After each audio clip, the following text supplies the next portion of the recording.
चलो नमस्कार मित्रों, આપણે ચેપ્ટર નંબર 10 ની અંદર આગળનો સવાલ જોઈએ તો આગળનો સવાલ છે હરિયાળી ક્રાંતિનો અર્થ અને માહિતી। ગયા લેક્ચરમાં આપણે સંસ્થાગત સુધારા જોયા હતા અને કેટલાક પાક વિશેની માહિતી જોઈ હતી, એટલે કે ચા અને કોફીના પાક વિશે આપણે માહિતી મેળવેલી। પછી કોકોનો પાક આવે છે તો કોકોના પાકની આપણે માહિતી મેળવી લઈએ। तो बाळको कोकोનું જે વૃક્ષ આવે છે એના વૃક્ષમાંથી જે બીજ પ્રાપ્ત થાય છે તેમાંથી આપણે કોકો મેળવીએ છીએ। કોકો એક પેય પદાર્થ છે, એટલે પીવા લાયક પદાર્થ છે, એ તો તમને ખ્યાલ જ હોય। કોકોમાંથી ચોકલેટ મેળવવામાં આવે છે અને કોકોનું સૌથી વધારે ઉત્પાદન એના વૃક્ષો ક્યાં આવેલા છે તો આફ્રિકન દેશોની અંદર। ખ્યાલ આ યાદ રાખજો કે કોકોનું સૌથી વધારે ઉત્પાદન ક્યાં થાય છે? આફ્રિકન દેશોમાં।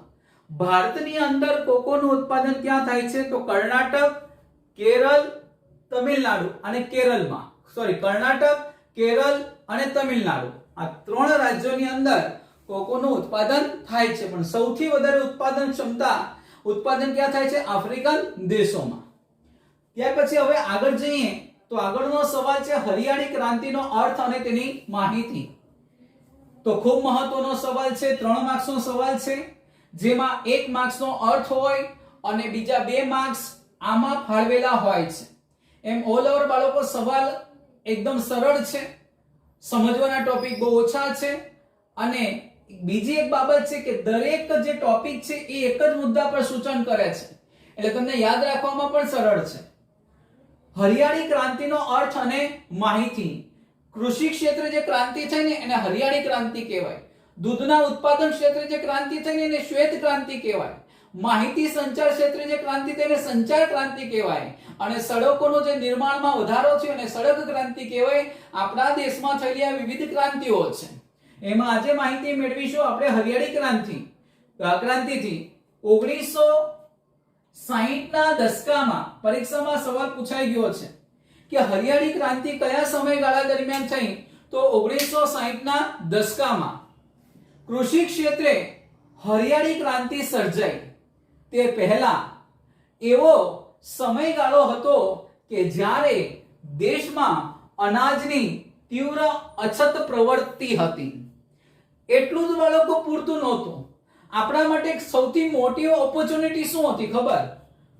એક મુખ્ય कृषि प्रधान देश ने अनाजनी आयात करवी पड़ती हती। आ एक अपने बाळको जो खूंचतो होय ने तो आ मुद्दो हतो।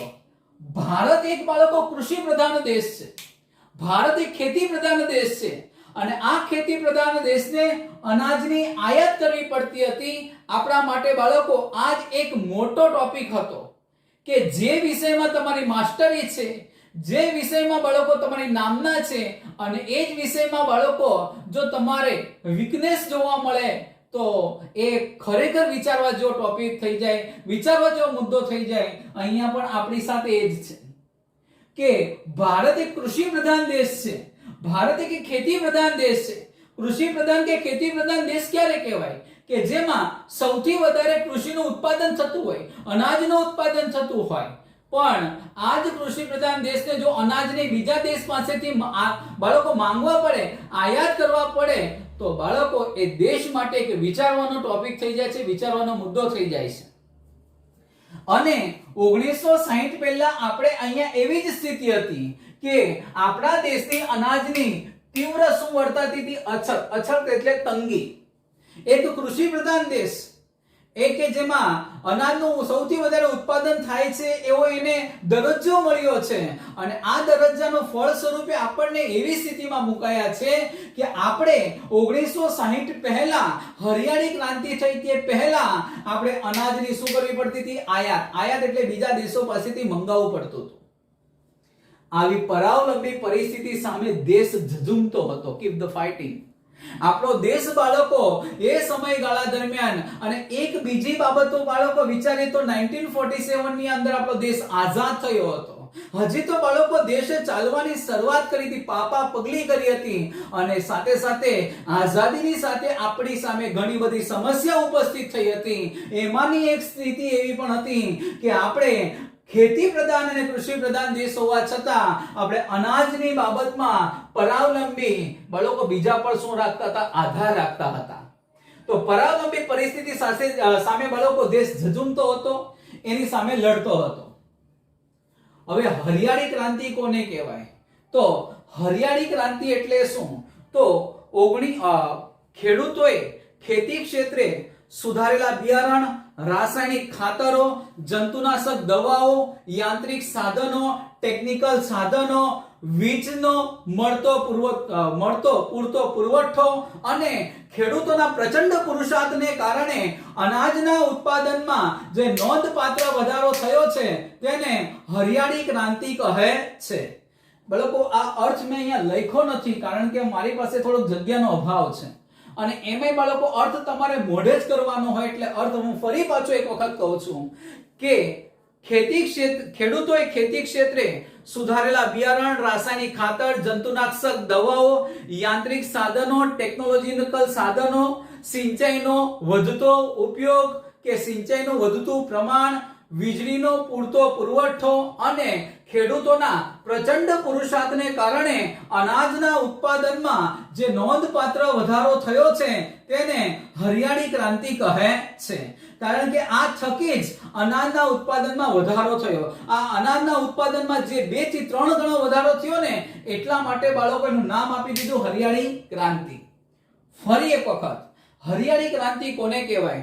તો ખેડૂતોએ કૃષિ ક્ષેત્રે સુધારેલા બિયારણ, રાસાયણિક ખાતર, જંતુનાશક દવાઓ, સિંચાઈનો વધતો વપરાશ અથવા સિંચાઈનો વધતો ઉપયોગ, વીજળીનો મળતો પૂરતો પુરવઠો, યાંત્રિક સાધનો, ટેકનોલોજીકલ સાધનો અને ખેડૂતોના પ્રચંડ પુરુષાર્થને કારણે ખેત ઉત્પાદનમાં જે નોંધપાત્ર વધારો થયો છે તેને હરિયાળી ક્રાંતિ કહે છે. અને એટલા માટે બાળકો આપણે એનું નામ આપ્યું હતું હરિયાળી ક્રાંતિ. હવે જો હરિયાળી ક્રાંતિનો મુખ્ય ઉદ્દેશ કૃષિ ઉપજમાં, ઉપજ એટલે ઉત્પાદન, કૃષિ ઉત્પાદનમાં વધારો કરવાનો હતો, અને બાળકો એ ઉત્પાદનમાં વધારો કરવામાં આપણને સફળતા પણ મળી. ખેડૂતોને વધુ પ્રમાણમાં રાસાયણિક ખાતર અને કીટનાશકોનો ઉપયોગ કરવા માટે પ્રેરિત કરવામાં આવ્યા અને કૃષિ ઉપજમાં વધારો કરવાના લક્ષ્યને હાંસલ કરવામાં સફળતા પણ મળી. 1960 પહેલા ખેતી થતી જ હતી, પણ એ ખેતી ક્ષેત્રે ઘણા બધા પાકો છે ને નિષ્ફળ જતા હતા. શા માટે? તો કીટનાશકોનો ઉપયોગ થતો ન હતો. આ કીટકોને કારણે ઘણો પાક ઊભો પાક બાળકો નિષ્ફળ જતો હતો, બળી જતો હતો, બાળકો બગડી જતો હતો. પરંતુ જંતુનાશક દવાના વપરાશને કારણે આ કીટકોથી જે નુકસાન થતું હતું એ નુકસાન બાળકો ઘટી ગયું, એટલે કે બાળકો તદ્દન બંધ થઈ ગયું. સાથે સાથે રાસાયણિક ખાતરમાં યુરિયા છે, એનપીકે છે અને ડીએપી ડાયમોનિયમ ફોસ્ફેટ જેવા ખાતરોના વપરાશને કારણે ઉત્પાદનમાં એક સુધારો લાવવામાં આપણને સફળતા મળી. સાથે સાથે બાળકો એટલું જ પૂરતું નહોતું, એની પાછળ આપણા ખેડૂતોનો પ્રચંડ પુરુષાર્થને પણ બાળકો આપણે એ દરજ્જો આપવો જરૂરી છે, કારણ કે એમના પ્રચંડ પુરુષાર્થને કારણે આપણને હરિયાળી ક્રાંતિ સર્જવામાં આપણને સફળતા મળી. તો કૃષિ ઉપજમાં શું કરવામાં આવ્યો? વધારો. અને એ વધારાનો જે લક્ષ્ય હતો એ લક્ષ્યને હાંસલ કરવામાં આપણને સફળતા મળી. હરિયાળી ક્રાંતિની સૌથી મોટી અસર કયા પાક પર થઈ હતી? તો ઘઉં અને ડાંગર, કારણ કે ઘઉં અને ડાંગરના ઉત્પાદનમાં નોંધપાત્ર વધારો થયો હતો. દેશમાં જો સાંભળજો, દેશમાં પહેલા જ્યાં ખાદ્ય અન્નની અછત હતી ત્યાં આજે અનાજના પર્યાપ્ત ભંડારો છે. બાળકો વિચાર કરો, 1960 પહેલા આપણા દેશની અંદર એવી સિચ્યુએશનથી બાળકો આપણો દેશ ઝઝૂમતો હતો કે એ સમયગાળા દરમિયાન આપણે પરાવલંબી પરિસ્થિતિમાં બાળકો જીવતા હતા. આપણે બીજા દેશો પર આધાર રાખતા હતા, પરંતુ સમય બદલાયો. થોડા જ વર્ષોના સમય પછી આજે દેશની સ્થિતિ એટલી મજબૂત બની છે દરેક ક્ષેત્રમાં, કારણ કે અહીંયા દેશનો મુદ્દો આવ્યો છે એટલે બાળકો હું તમને બધા જ ક્ષેત્રની વાત કરી દેવા માંગુ કે આજે 1947 માં આઝાદ થયેલો આપણો ભારત દેશ જોઈએ તો માત્ર 73 વર્ષના સમયગાળા દરમિયાન આ દેશ આજે બહુ પગભર છે, આત્મનિર્ભર છે, ખ્યાલ આવ્યો, અને ખૂબ મજબૂત બની ગયો છે. એનો મોટો શ્રેય જોઈએ તો એક ખેડૂતોને તો અપાય, સાથે સાથે દેશના દરેક નાગરિકની બાળકો મહેનત આમાં ઇન્વોલ્વ થયેલી છે. તો બાળકો ટોપિકની અંદર ફરી પાછા જોઈએ તો ખાદ્ય અન્નની એક સમય દરમિયાન આપણા અહીંયા અછત સર્જાતી હતી, તંગી સર્જાતી હતી. અરે બે ટાઈમ ખાવાના આપણા દેશ પાસે બાળકો પૂરતું અનાજ નહોતું, પણ આજે હરિયાળી ક્રાંતિ બાદ આજે આપણા દેશ પાસે અનાજના પૂરતા પર્યાપ્ત ભંડારો છે. આજે ભારત 127 કરોડની જનતાને સમયસર બે ટાઈમ તો બાળકો અનાજ મળી રહે છે. સાથે સાથે આજે દેશ પાસે એટલો બફર સ્ટોક છે, આજે દેશ પાસે એટલા અનાજના ભંડારો છે કે આજે આપણે બીજા દેશને પણ બાળકો નિકાસ કરીએ છીએ અને બીજા દેશની પણ જરૂરિયાત પૂરી કરીએ છીએ. આ છે બાળકો આપણા દેશની એક મહેનત કહેવાય તો એ મહેનત રંગ લાવી બાળકો કહી શકાય. એવું બાળકો તમે 10મામાં પણ બાળકો તમને કહી શકું. ખ્યાલ આવ્યો બાળકો? માર્ચ મહિનામાં છે ને, માર્ચ મહિનાને સફળ બનાવવો હોય ને, તમારી બોર્ડની એક્ઝામને સફળ બનાવવો હોય ને, એની શરૂઆત અત્યારે કરવી પડે. કારણ કે બાળકો હંમેશા યાદ રાખજો, ધીમે ધીમે તમારી જે મહેનત છે ને એ ધીમે ધીમે કરેલી મહેનત તમારી રંગ લાવે છે બાળકો, અને આ મહેનત કન્ટિન્યુ થવી જોઈએ. પાછી કન્સિસ્ટન્સી બાળકો સૌથી મહત્વનું હોય છે. કન્ટિન્યુ બાળકો વાંચન તમારું હોવું જોઈએ. એક સમય ભારતમાં દુષ્કાળ સમયાંતરે અનુભવાતો પ્રકોપ હતો. હરિયાળી ક્રાંતિ પછી તેની ખાસ અસર જોવા મળતી નથી. હા બાળકો, શું કહેવા માંગે છે કે એક સમય દરમિયાન ભારતમાં જો દુષ્કાળ બાળકો પ્રવર્તે ને તો દુષ્કાળ આપણને અનુભવાતો એક પ્રકોપ હતો, એક મોટી સમસ્યા જેવી બાળકો આપણે સામનો કરવો પડતો. આજે હરિયાળી ક્રાંતિ પછી આપણને આની કોઈ ખાસ અસર જોવા મળતી નથી. આજે આપણા દેશ પાસે એટલું જબરજસ્ત અનાજના ભંડારો છે કે જો દુષ્કાળ પડે ને તો પણ દેશની જનતાને સમયસર અનાજ પ્રાપ્ત થાય, સમયસર અનાજ એના ઘર સુધી બાળકો પહોંચી શકે ને એટલો બફર સ્ટોક આજે સરકારે કરી રાખ્યો છે. બફર સ્ટોક એટલે સરકારે સંગ્રહી રાખેલું અનાજ. અન્ન ક્ષેત્રે દેશનું સ્વાવલંબન એ હરિયાળી ક્રાંતિની સીમાચિહ્ન ઐતિહાસિક સિદ્ધિ છે. તમે વિચારી શકો છો કે ભારત દેશ સફળ થયો છે, ઐતિહાસિક સિદ્ધિ પ્રાપ્ત કરી છે. એનો પુરાવો શું? તો એનો પુરાવો છે કે એક સમય દરમિયાન આખો દેશ પરાવલંબી સ્થિતિ ભોગવતો હતો અને આજે આ જ દેશ સ્વાવલંબી સ્થિતિમાં અનુભવાય છે. સ્વાવલંબી સ્થિતિ છે. આજે પોતે તો પોતાની જરૂરિયાત પૂરી કરે જ છે, સાથે સાથે દેશના અન્ય દેશોને પણ અનાજની જરૂરિયાત પૂરી કરવામાં આપણે સફળતા મેળવી છે. આ જ આપણું સ્વાવલંબન છે અને આ સ્વાવલંબન એ જ આપણી એક બાળકો ઐતિહાસિક શું છે? સિદ્ધિ છે, સફળતા છે. તો બાળકો આ 3 માર્ક્સનો સવાલ છે અને મહત્વનો સવાલ પણ છે. ત્યાર પછી બીજો એક આગળનો સવાલ ચલાવીએ તો કપાસ એક પાક લઈ લઈએ તો કપાસ એક ખરીફ પાક છે. ખરીફ પાક એટલે ચોમાસામાં લેવામાં આવતો પાક. ભારત અને ગુજરાતમાં મુખ્ય રોકડિયા પાક તરીકે બાળકો કપાસ લેવામાં આવે છે. વિશ્વ સ્તરે ભારત કપાસના ઉત્પાદન, વપરાશ અને નિકાસમાં બીજો ક્રમ છે. એટલે તમારે સમજી જવાનો પહેલો ક્રમ કોનો હોય? ચીનનો. એટલે કૃષિ પેદાશોની અંદર બાળકો લગભગ આપણો ક્રમ બીજો આવે છે. પણ અમુક ઉત્પાદન એવા પણ છે કે ઉત્પાદનમાં આપણો પહેલો ક્રમ છે. ફોર એક્ઝામ્પલ એરંડાના ઉત્પાદનમાં ભારત વિશ્વમાં પહેલો ક્રમ છે. કારણ કે વિશ્વમાં જે પ્રોડક્શન થાય છે એના 64% ભારત એ પ્રોડક્શન કરી આપે છે અને ભારતની અંદર એ બાળકો 80% જેટલું પ્રોડક્શન આપણા ગુજરાતમાં થાય છે. તો કપાસના ઉત્પાદન, વપરાશ અને નિકાસમાં બીજો ક્રમ છે, પેલો ચીનનો છે. કપાસના છોડ પરથી રૂનું ઉત્પાદન મેળવવામાં આવે છે. આ રૂ ભારતમાં કયા નામે ઓળખવામાં આવે? સફેદ સોના. આ બીજા જે નામ હોય એ યાદ રાખજો. રૂને શું કહેવાય? સફેદ સોના. એમ ચેપ્ટર નંબર 13 માં પ્લાસ્ટિક ઉદ્યોગ હોય તો પ્લાસ્ટિક ઉદ્યોગનું અન્ય નામ છે સનરાઈઝ ઇન્ડસ્ટ્રીઝ. શણ ઉદ્યોગ બાળકો શણ આવશે તો શણના પાકને બાળકો ગોલ્ડન ફાઈબર, આવા શબ્દ બાળકો અલગ અલગ હોય છે તો એ તમારે યાદ રાખવાનું રહેશે. તો કપાસમાં છોડ પરથી આપણે રૂનું ઉત્પાદન મેળવવામાં આવે છે. આ રૂ ભારતમાં સફેદ સોના તરીકે ઓળખાય છે. આ ઉપરાંત કપાસમાંથી બાળકો કપાસિયા તેલ કે જેનો આપણે ખાદ્ય તેલ તરીકે ઉપયોગ કરીએ છીએ અને એ કપાસિયા તેલ મેળવ્યા પછી જે પદાર્થ વધે છે જેને આપણે ખોળ કહીએ છીએ, આ ખોળને દૂધાળા પશુઓના કે પ્રાણીઓને દાણ તરીકે એટલે કે ઘાસચારા તરીકે બાળકો, ઘાસચારા તો ન કહી શકાય પણ પશુઓના ખોરાક તરીકે એ ઉપયોગી બને છે. ઓકે, તો બાળકો કપાસ માટે આગળ એક ટોપિક છે અનુકૂળતાઓ. આ તો મહત્વનો ભાગ હોય. તો કપાસના ઉત્પાદન માટે કાળી, કસદાર અને લાંબા સમય સુધી ભેજનો સંગ્રહ કરી શકે એવી જમીન માફક આવે છે, ફળદ્રુપ જમીન માફક આવે છે. ખ્યાલ આવ્યો? આવું મુદ્દો બાળકો આપણે ભણ્યા છે. કાળી જમીનને કપાસની કાળી જમીન તરીકે ઓળખવામાં આવે છે. ચેપ્ટર નંબર 8 માં બાળકો આ ટોપિક આવી ગયો છે. ખ્યાલ આવ્યો કે કાળી જમીનને કપાસની કાળી જમીન તરીકે ઓળખવામાં આવે છે. તો મેં એમાં એવું ચલાવ્યું હતું કે કાળી જમીન કસદાર અને ચીકણી હોય છે, જે લાંબા સમય સુધી ભેજ ગ્રહણ કરવાની ક્ષમતા ધરાવે છે.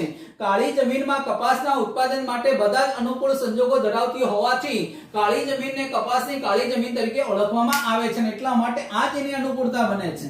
તો કપાસના ઉત્પાદન માટે લાંબા સમય સુધી ભેજનો સંગ્રહ કરી શકે એવી કાળી અને કસદાર એવી ફળદ્રુપ જમીન માફક આવે છે. આબોહવા તો બાળકો ભારતમાં એકંદરે ગરમ અને ભેજવાળી આબોહવા, 20 થી 35 અંશ સેલ્સિયસ તાપમાન. કેટલું? 20 થી 35 અંશ સેલ્સિયસ તાપમાન. ગયા લેક્ચરમાં આપણે ચા માટે ભણેલા 20 થી 30 અંશ સેલ્સિયસ, કોફી માટે ભણેલા 15 થી 28 અંશ સેલ્સિયસ. મેં તમને ફરી પાછો કહું છું બહેનો અને ભાઈઓ, આ ટોપિક અનુકૂળતાઓમાં તમારે તાપમાન અને વરસાદ ખાસ યાદ રાખવાનું છે. તો કપાસ માટે 20 થી 35 અંશ સેલ્સિયસ તાપમાનની આવશ્યકતા હોય છે, જ્યારે 30 થી 70 સેમી જેટલો વરસાદ, ચામાં બાળકો 200 સેમી જેટલો વરસાદ અને કોફીના ઉત્પાદન માટે 150 થી 200 સેમી જેટલો વરસાદ માફક આવે છે. વરસાદનો સમય બાળકો, વરસાદ જોઈએ છે સમયગાળો કેટલો હોય? 6 થી 8 માસનો. આ યાદ રાખજો. આ એક નવો ટોપિક છે અનુકૂળતાઓમાં કે કપાસના ઉત્પાદનનો સમયગાળો કેટલો હોય છે? 6 થી 8 માસનો સમયગાળો હોય છે. અને હા, હિમથી આ પાકને શું થાય છે? નુકસાન થાય છે. ભારતમાં કપાસનું ઉત્પાદન ક્યાં થાય? તો લગભગ મોટા ભાગના રાજ્યો આવી જાય છે. ગુજરાત છે, મહારાષ્ટ્ર છે, તેલંગાણા છે, કર્ણાટક છે, આંધ્રપ્રદેશ છે, હરિયાણા છે, રાજસ્થાન છે, પંજાબ છે અને તમિલનાડુ છે. ગુજરાતમાં ખેડૂતોએ બીટી બિયારણ અપનાવતા વાવેતર, ઉત્પાદન અને દેશમાં કપાસના ઉત્પાદનમાં ગુજરાત પ્રથમ ક્રમે છે. મગફળીના ઉત્પાદનમાં પણ ગુજરાત પ્રથમ ક્રમે છે. તલના ઉત્પાદનમાં પણ ગુજરાત પ્રથમ ક્રમે છે. આ વસ્તુ યાદ રાખજો, કારણ કે આ ગુજરાતની એક મહત્વની બાબતો હોય. તો ગુજરાતમાં ખેડૂતોએ કયા બિયારણ અપનાવ્યા છે? બીટી બિયારણ. અને બીટી બિયારણ અપનાવતા વાવેતર, ઉત્પાદનમાં બાળકો દેશમાં પ્રથમ ક્રમે છે. કારણ કે બાળકો આ જે બીટી બિયારણ છે અને એના જે કપાસનું ઉત્પાદન થાય છે, એનો કપાસનો જે તાર આવે છે એ બીજા કપાસની તુલનામાં એની ગુણવત્તા બહુ સારી હોય છે અને એટલા માટે બાળકો ગુજરાતના કપાસની જે પ્રાઇસ વેલ્યુ છે એ પણ સારી હોય છે. ત્યાર પછી શેરડી. વિશ્વમાં વાવેતરના દ્રષ્ટિએ વિશ્વમાં શેરડીનો સૌથી વધુ વાવેતર, જો બાળકો સવાલ બહુ મસ્ત છે, વિશ્વમાં શેરડીનો સૌથી વધારે વાવેતર ભારતમાં થાય છે, પરંતુ ઉત્પાદન શેરડીનો સૌથી વધારે ક્યાં થાય છે? બ્રાઝિલ. હવે બ્રાઝિલનો મુદ્દો પણ એક વખત આવી ગયો છે, સાંભળજો. બ્રાઝિલનો મુદ્દો પણ એક વખત આવી ગયો. ક્યાં એવો? એરંડાના ઉત્પાદનમાં. એરંડાના ઉત્પાદનમાં વિશ્વમાં પહેલો ક્રમ ભારતનો છે, બીજો ચીનનો છે અને ત્રીજો કોનો છે? બ્રાઝિલનો છે. એટલે આ તો બ્રાઝિલનો ટોપિક આવ્યો એટલે મેં તમને એ પણ ક્લિયર કરાવ્યું. તો ફરી એક વખત શેરડી. તો શેરડીમાં બાળકો વિશ્વમાં સૌથી વધુ વાવેતર ભારતમાં થાય છે, પણ ઉત્પાદન ક્યાં થાય છે? બ્રાઝિલની અંદર. શેરડીમાંથી આપણે શું મેળવીએ છીએ? ખાંડ, ખાંડસરી, ગોળ અને ઇથેનોલ મેળવીએ છીએ. ઇથેનોલ બાળકો એ નશાકારક પદાર્થ છે.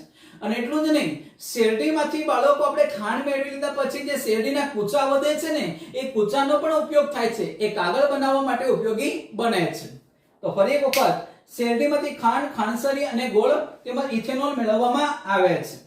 શેરડીના પાક માટે શું અનુકૂળતા જોઈએ? તો શેરડીના પાક માટે મુખ્યત્વે લાવાયિક એટલે લાવારસવાળી નદીઓના કાળી કાપની ફળદ્રુપ જમીન માફક આવે છે.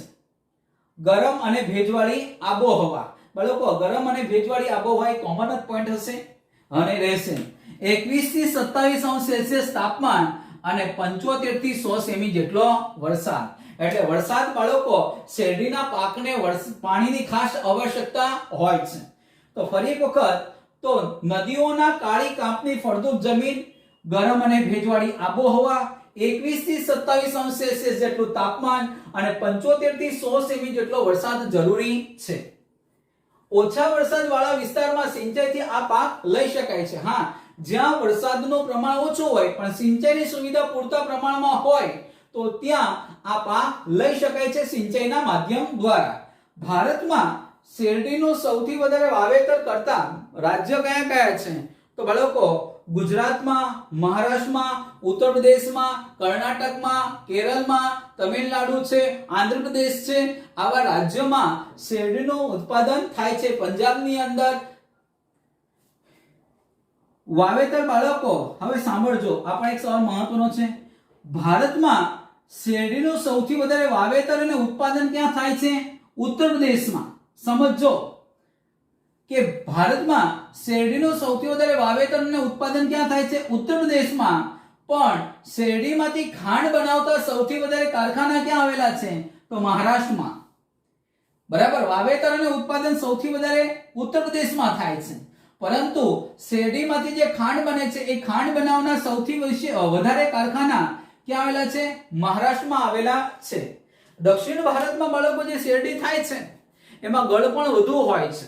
બરાબર, જે કાળા કલરની શેરડી આવે છે ને એનું પ્રોડક્શન બાળકો દક્ષિણ ભારતમાં જ થાય છે.